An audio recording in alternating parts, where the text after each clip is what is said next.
You might be surprised by this, but look, here in the kingdom of the gaming PC, a quiet stillness emerges during any Apple event, like today's Apple Watch and iPhone announcement.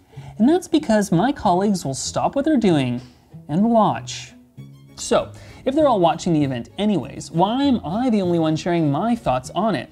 You know what? I'm going to ask them what they think, because this year they're going to be especially interested in one major change that Apple's brought. Today was the big day. Today was the big day. And what they brought us is USB-C. Yes, the iPhone and AirPods Pro have ditched Lightning. Since starting this job, I can't tell you how many people have told me they'd switch to the iPhone if it supported the universal plug. Is it enough for you to actually upgrade from your 13 mini? I think so, personally. USB-C on the iPhone is a big deal. It enables DisplayPort, so you should be able to use the same hubs that you have with your laptop. But there are caveats. Vanilla 15s only support the USB 2 spec, while the Pros support USB 3 and its faster 10 gigabits per second. You have a 14 Pro. Yeah. Have you had to take photos or videos off it through Lightning, or do you just do the cloud? Not cloud. You just do the cloud? Yeah. Would you get a new iPhone for USB-C? No. Okay, they've got a nice little pastel line going on, but I still like, who picks a colored iPhone? Seriously. I do. What color would you go for? I would go for green. Green's a good color. But they're very baby colors. Yeah. There's a new 48 megapixel camera in the 15, which is great. What's notable this time around is that it and the larger censored Pro offer an improved pixel binning mode for less than ideal lighting conditions. Instead of simply processing 4 pixels into one and outputting a 12 megapixel image like the 14 Pro did, these use the photonic engine pipeline to output 24 megapixel images. If I'm picking a phone, I'm not using it for the camera specifically. It's like, I'd rather just use a camera at that point. Oh, the camera's better, but I'm still never impressed by iPhone cameras. With the USB-C port, inclusion of the dynamic island, update to an A16 chip, and 48 megapixel camera, the iPhone 15 looks really compelling. But I can't shake the gross feeling that the reason it does is because last year's iPhone 14 was so lackluster. But the Pro wasn't. So how does this new one top it? Oh, the titanium. On the iPhone 15 Pro. On the iPhone 15 Pro.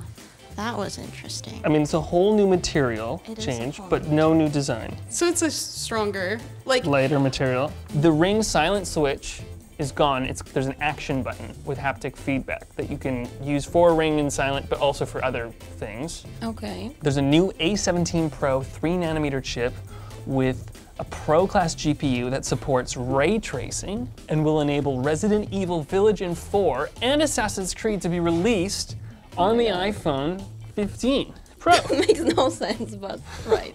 I really don't game on a phone, like.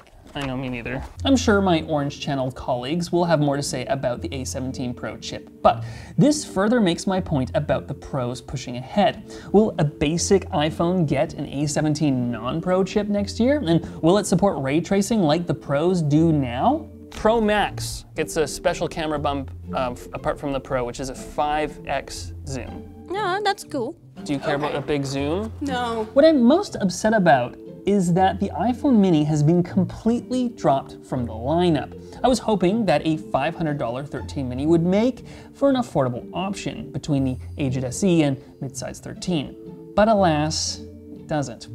The only reasonable explanation I will accept is the SE is going to get the mini form factor in the near future. I'm not a huge fan of the larger phones. The mini's completely gone. I would just have to buy a 15 and deal with it, like a 15 normal. Okay, so let me tell you about this video's sponsor, UPDF. It's an advanced PDF editor available to all the major platforms. It doesn't just read PDFs, it can also sign, annotate, edit, convert, compress, protect, create forms, and use optical character recognition to transform pesky image PDF scans into editable text. There, UPDF AI, powered by ChatGPT, can summarize any insanely long PDFs, even translate. A premium account will provide access to 2 desktop and 2 mobile devices, and you can get 63% off just by going to the link below. What did you think about the whole environmental thing? I think it's good. I like the fact that they are not using leather as well Really? anymore. I love leather cases. No, but we need happy cows. No leather watch bands, no leather iPhone cases. No. And then obviously packaging is going to be completely paper as well. Where does manufacturing stand in all of that? Did you like that scene with Mother Nature? At the beginning, it was kind of weird and funny, and then it was like, okay, it's good, yeah. Okay. The Apple Watch receives the smallest incremental updates of the company's entire lineup. But after 3 generations of SIPs, systems in a package, running the same CPU, we finally got a major upgrade with the new S9.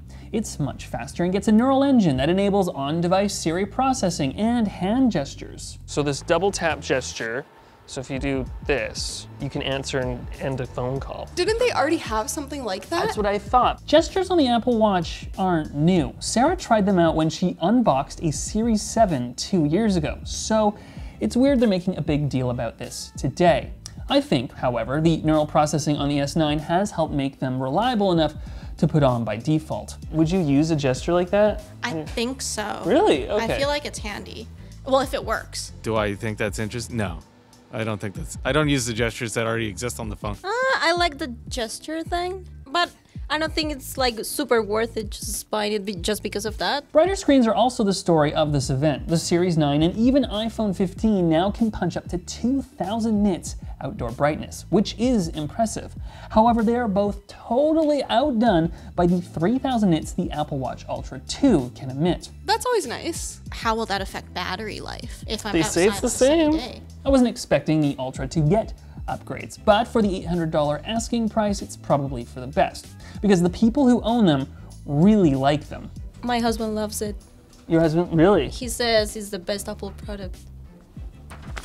What, really? Yes. Sorry, I'm just a little shook here. Yeah, I'm an Apple Watch Ultra fan. Actually, I'm wearing it right now. I mean, it feels like mine, just a tiny bit better. I just like the fact that it has a big screen. There you go. Well, it's even brighter now, big and bright. This year's September event ran almost an hour and a half, and I don't think it needed to be that long. I'm personally getting a little tired of these infomercials and would like the return to the good old days of the live stage event. So how would you rate this Apple event?